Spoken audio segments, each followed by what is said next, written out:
तैमूर साहब, इस वक्त एक बहुत बड़ा सवाल जो क्रिएट किया जा रहा है, इससे पहले कि मैं साइफर की आज की गुफ्तगू पे आऊं, कि बल्ला बैलेट पेपर पे होगा कि नहीं।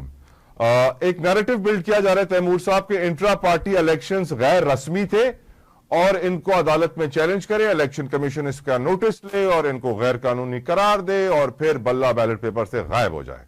आप इस पर कैसे रिस्पॉन्ड करेंगे? क्या वाकई ऐसा हो सकता है?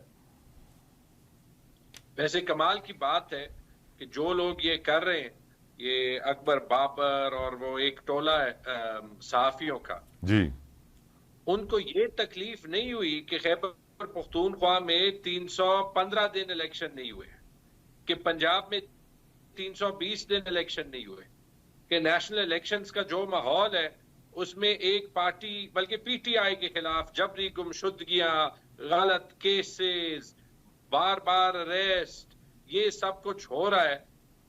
यानी प्री इलेक्शन रिगिंग की एक इंतहा है।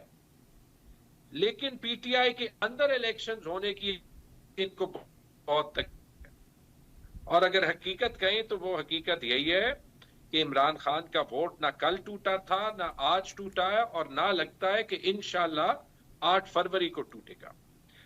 देखिए, पीटीआई के इंट्रा पार्टी इलेक्शंस 20 दिन के अंदर जिस तरीके से हुए वो हमारे आईन के मुताबिक हुए, लीगल हुए, और कम से कम किसी और पार्टी के इलेक्शंस से उनका स्टैंडर्ड कम नहीं था, बेहतर जरूर था। ठीक है, तो इस लिहाज से तो मैं कहूंगा कि कोई जवाब नहीं बन सकता कि पीटीआई से बैट का सिंबल लिया जाए। बैट का सिंबल लिया जाएगा तो इलेक्शंस की क्रेडिबिलिटी दबाव बर्बाद हो जाएगी। लेकिन एक और प्रेडिक्शन भी ले लें, अगर ऐसे कोई गलती की, कोई और साजिश की, ये अवाम बेवकूफ नहीं है, इनका सपोर्ट इमरान खान के लिए और भी ज्यादा होगा, क्योंकि बैट हो ना हो इमरान खान इलेक्शन में होगा। सर, एक और बहुत इंपॉर्टेंट बात, आज इमरान खान साहब ने जिन लोगों का नाम लिया है, जब मियां नवाज शरीफ ने लंदन में इन लोगों का नाम लिया था तो नवाज शरीफ साहब को फिर जाके बताया गया कि अब आप ये नाम नहीं ले सकते। शहबाज शरीफ फौरन पहुंचे थे उनके पास और नवाज शरीफ साहब ने रिवर्स गियर लगा लिया। तो क्या इमरान खान साहब भी अपने बयान से रिवर्स गियर लगाएंगे? क्योंकि बड़े बड़े नाम ले लिए हैं, मुश्किल है वो गवाह बने। मैं इसको दूसरे तरीके से देखता हूं। एक कहावत है पश्तो में, क्योंकि एथनिकली इमरान खान साहब पश्तून है, हालांकि मियां वाली है पंजाब में, लेकिन एथनिकली वहां पे पश्तून रहते हैं, कि एक पश्तून को आप जबरदस्ती जन्नत भी नहीं ले जा सकते, लेकिन प्यार से आप उनको समझाओ तो वो आपके साथ दोज़ख जाने के लिए भी तैयार हो जाएगा।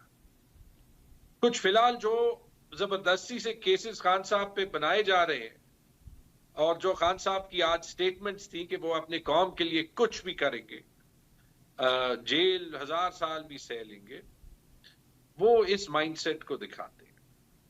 देखिए, जहां तक ये वोट ऑफ नो कॉन्फिडेंस में ये बात है कि वोट ऑफ नो कॉन्फिडेंस में कोई साजिश थी, जो साइफर में जो अमेरिकन जो रिप्रेजेंटेटिव थे डोनाल्ड लू, उनकी तरफ से जो लैंग्वेज इस्तेमाल की गई थी, और सबसे जरूरी जो पीएमएलएन के बहुत से लोग, ख्वाजा आसिफ, खुरम दस्तगीर, मेरे ख्याल में मरियम नवाज शरीफ, अभी मैं सुन रहा था ARY पे दानियाल अजीज कह रहे थे, इन सब लोगों ने उस वक्त की एस्टैब्लिशमेंट पे फिंगर पॉइंटिंग की है कि 2021 नहीं 2019 से उन्होंने इनको ऑफर की थी कि हुकूमत जो है उसका तख्ता उलट दे। ये उनकी बात है, मेरी बात नहीं है। तो अगर ये केसेस होंगे और ऐसे तरीके में होंगे कि वो ओपन भी नहीं होंगे, तो फिर उसमें जहां पे प्रोसिक्यूशन होगी वहां पे डिफेंस भी होगी।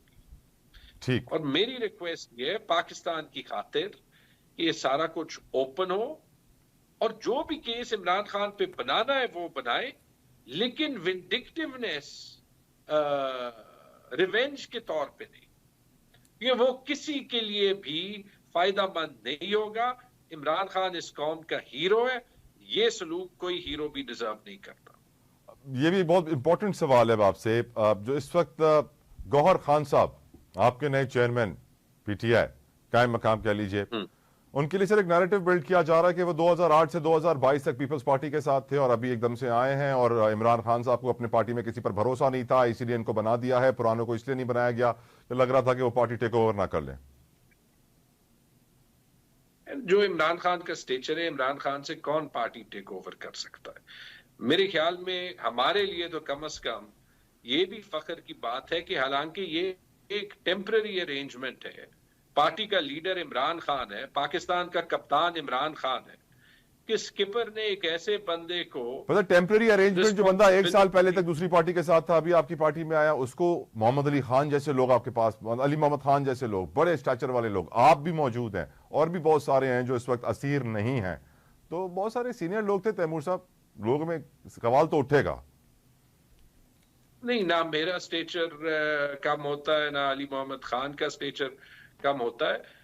जैसे मैंने कहा, ये फिलहाल वो लोग हैं जो खान से मिलते हैं, एक पाकिस्तान के बेहतरीन वकीलों में से एक। लेकिन जो सबसे जरूरी जो बात आपने मुझे कहने से रोका वो ये कि आप इसका तसव्वुर कर सकते हैं कि पीएमएलएन में कोई सीनियर पोजीशन शरीफ खानदान से बाहर जाए, या कि पीपल्स पार्टी में भुट्टो खानदान या भुट्टो जरदारी खानदान से बाहर कोई सीनियर पोजीशन जो है वो जा सकती है। बेनजीर की शहादत के बाद पार्टी विरासत में ही फैमिली को मिल गई। या मौरूसी सियासत तो सर आम है ना यहाँ पे तैमूर साहब। जी, मौरूसी सियासत तो पाकिस्तान की पॉलिटिक्स का एक बेसिक है ही है। मैं तो समझता हूं कि मोनार्की आ जाए तो ज्यादा बेहतर है, बादशाहत ज्यादा यहाँ पे कारआमद साबित होगी। आप उसमें कॉन्ट्रास्ट कर लें कि हालांकि पेशन गोई यही हो रही थी कि शायद खान अपनी वाइफ को या अपनी बहन को जो है वो चेयरमैनशिप दे देंगे और फिर उस बेसिस पे पीटीआई को अटैक किया जाएगा कि पीटीआई ने भी वो मौरूसी सियासत की। पीटीआई ने नहीं की। जब खान को ये सजेशन पुट फॉरवर्ड हुआ वकीलों पे, तो उन्होंने कहा कि ये मेरे असूलों के खिलाफ है और सियासतदान आ सकते थे, लेकिन ये सियासतदानों के आने का टाइम नहीं था। जितनी रिस्पॉन्सिबिलिटी खान ने हमें दी है और जितना फ्लैट ऑर्गेनाइजेशन पीटीआई का है, किसी और पार्टी का नहीं है। तो मेरे ख्याल में इस अपॉइंटमेंट और फिर वो जो इलेक्शन से एंडोर्स हुआ, इसी ने ही साबित कर दिया कि रिवायती सियासत वाली पार्टियों में और पीटीआई में फर्क क्या है। कप्तान हमारा इमरान खान ही रहेगा। तैमूर साहब, मैं जानता हूं कि आप मईशत के ऊपर बड़ी गहरी नजर रखते हैं, economics, you know lot about it, आप वजीर भी रहे हैं इसी तरह के। ये बताइए सर, आज की अखबार में, डॉन अखबार का एक आर्टिकल है, interest payments remain a challenge as government paints a rosy economic picture.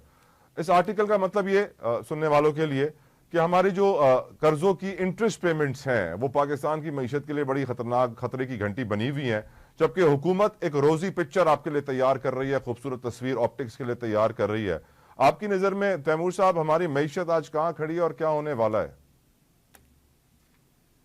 देखिए, कुछ शॉर्ट टर्म मेजर्स हैं जो केयर टेकर हुकूमत ने अच्छे किए हैं, जिसमें मेरे ख्याल में आर्मी का और आर्मी चीफ की सपोर्ट का बहुत रोल है। खास तौर पे जिस तरीके से एडमिनिस्ट्रेटिव मेजर्स से किसी हद तक जो डॉलर की तबाही इसाक डार ने की थी उसको कंट्रोल कर दिया गया, जिसकी वजह से पेट्रोल या डीजल की प्राइसेस पे थोड़ा सा फर्क आया। लेकिन याद रखें कि जब तक इलेक्शन नहीं होगा तो हमारी इकोनॉमी ठीक नहीं हो सकती। तो खास तौर पे जो अफवाहें हो रही है इलेक्शन के ताखीर की, ये तबाही है पाकिस्तान की इकोनॉमी के लिए। क्यों? क्योंकि अगर आप लेट से 6 महीने इलेक्शन डिले कर दे तो पाकिस्तान के बारे में ना कोई और मुल्क, ना कोई बाहर से इन्वेस्टमेंट करने वाली कंपनी कोई फैसला ले सकती है, क्योंकि उनको 6 महीने के आगे पता ही नहीं कि पाकिस्तान में क्या होगा, पहली चीज। और दूसरी चीज ये कि जिस टाइप का रिफॉर्म चाहिए, जो आपने मिसाल के तौर पे इंटरेस्ट पेमेंट्स का कहा, इंटरेस्ट पेमेंट्स क्यों ज्यादा है? क्योंकि इंटरेस्ट रेट्स जो है वो 23-24% पे है, जो स्टेट बैंक का इंटरेस्ट रेट है। इंटरेस्ट रेट नीचे तब ही आएगा जब महंगाई कम होगी। महंगाई कम तभी होगी जब हम जो है ओवरऑल अपनी इकोनॉमी पे अभी काम करेंगे, क्योंकि जो पिछले 22 महीनों में हुआ उस तबाही को रिवर्स करने के लिए टाइम चाहिए। लेकिन वो रिफॉर्म, वो इस्लाहात भी एक मुंतखब हुकूमत शुरू कर सकती है एक ऐसे माहौल में जब पॉलिटिकल स्टेबिलिटी हो। वो तभी हो सकता है जब इलेक्शन हो, राइट। एक हुकूमत के पास 5 साल हो, और वो इलेक्शन भी ऐसे